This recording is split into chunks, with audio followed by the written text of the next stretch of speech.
हमारे चैनल पर आपका स्वागत है। कुछ अनकही सच्ची बातें। Please like, share, subscribe my channel. महर्षि दुर्वासा हर युगों में अपने अलग अलग अवतारों के साथ जुड़े रहे, लेकिन उनके क्रोध में आकर श्राप देने की वजह से लोग भयभीत भी रहते थे। प्राचीन काल में अम्बरीश नामक राजा थे, जिनकी प्रजा बहुत सुख शांति से रहती थी। वह मोह माया से दूर होकर अधिकतर समय ईश्वर की आराधना में लगाते थे। राजा अम्बरीश भगवान विष्णु को ही सब कुछ मानते थे और भक्त रूप में सरल जीवन बिताते। वो बहुत दान पुण्य का कार्य करते थे। राजा की निस्वार्थ भक्ति से प्रसन्न हो भगवान ने सुदर्शन चक्र उनकी रक्षा के लिए नियुक्त कर दिया था। एक बार अम्बरीश ने विष्णु जी की पूजा कर महाभिषेक किया, ब्राह्मणों पुरोहितों को भोजन कराया और दान दिया।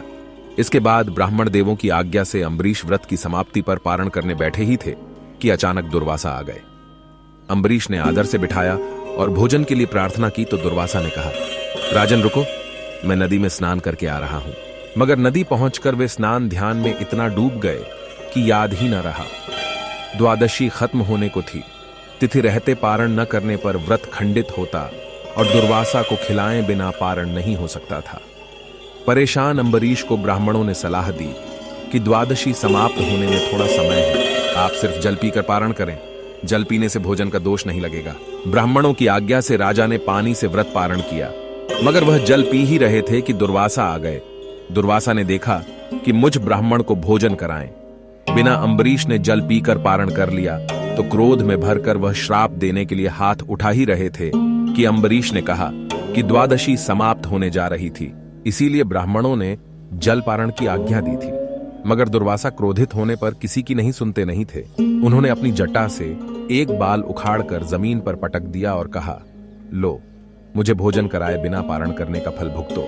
बाल जमीन पर पड़ते ही भयंकर आवाज के साथ कृत्या राक्षसी प्रकट हो गई और अम्बरीश की ओर लपकी। मगर भक्त पर निरपराध कष्ट आया देखकर रक्षा के लिए सुदर्शन चक्र प्रकट हो गए और उन्होंने राक्षसी का वध कर डाला। कृष्ण जी के सुदर्शन चक्र को अपनी ओर आते देखकर दुर्वासा घबराकर भागे, मगर चक्र पीछे लग गया।